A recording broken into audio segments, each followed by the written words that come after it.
guys, it's Abby Mullins, and I am so excited to share another story with you today. This story is called Big Smelly Bear, and it was written by Britta Teckentrup. I love when the author gives us a clue about what is going to happen in this story before the text even begins. And if you notice here, we've got a big smelly bear and a frog and a mouse, and they're running away from him. Wonder why they're running away from that big bear. And then inside these pages, I see the bear from the front of the cover, and then I see another bear sitting next to him. I wonder what's gonna happen in this story. Big smelly bear, never washed. Big smelly bear, never brushed.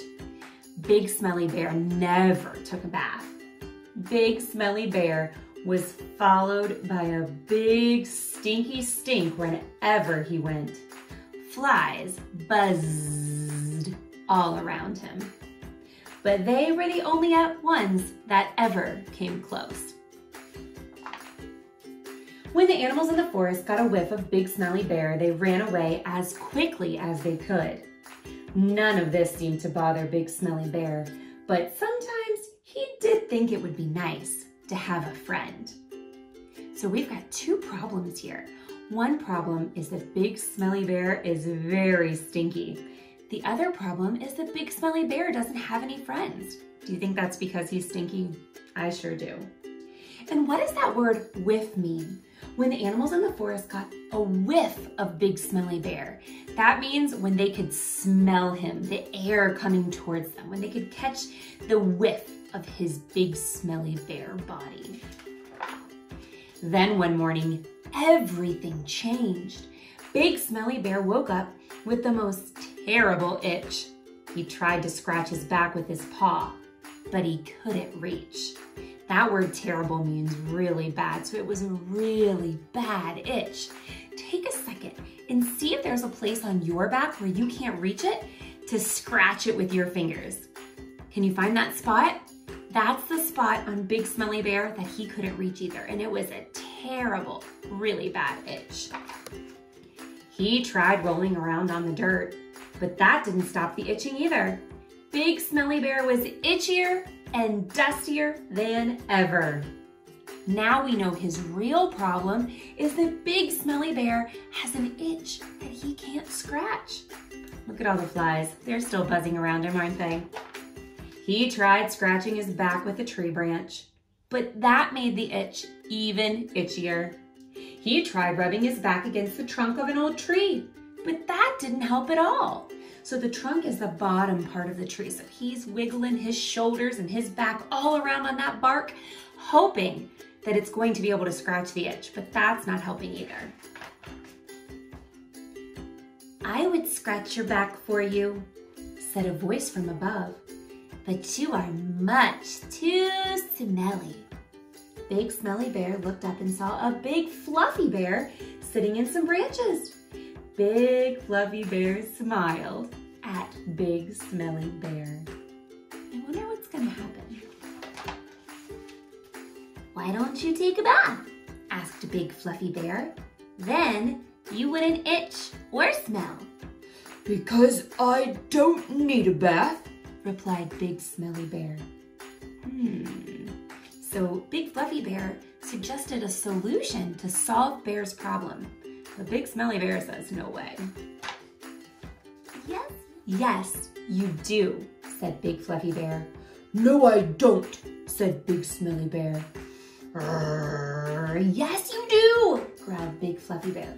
"No, I do not," growled Big Smelly Bear back. "Yes, you do," cried Big Fluffy Bear.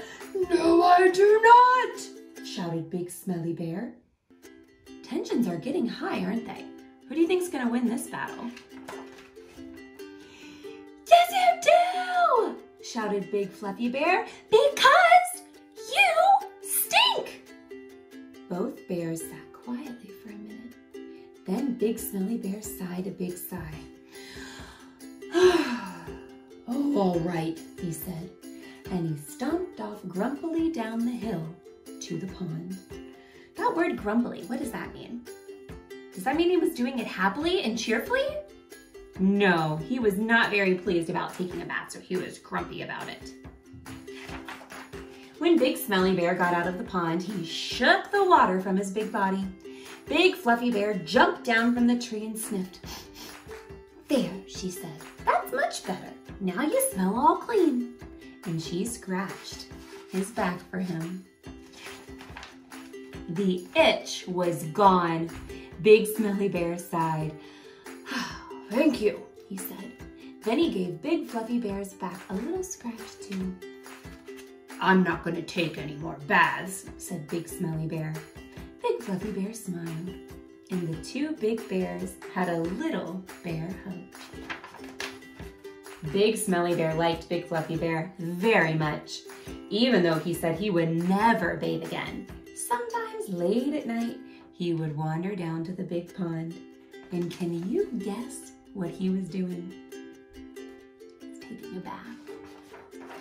And then at the end of the story, we see that Frog and Mouse are near, and now he has a friend. And it seems that all of Big Smelly Bear's problems have been solved. First of all, he was big and smelly. How did he solve that problem?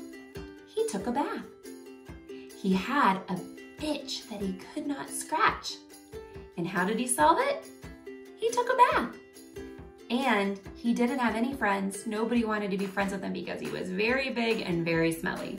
How did he solve it? He took a bath. So that was Big Smelly Bear, written by Britta Teckentrup. I really hope that you enjoyed today's story.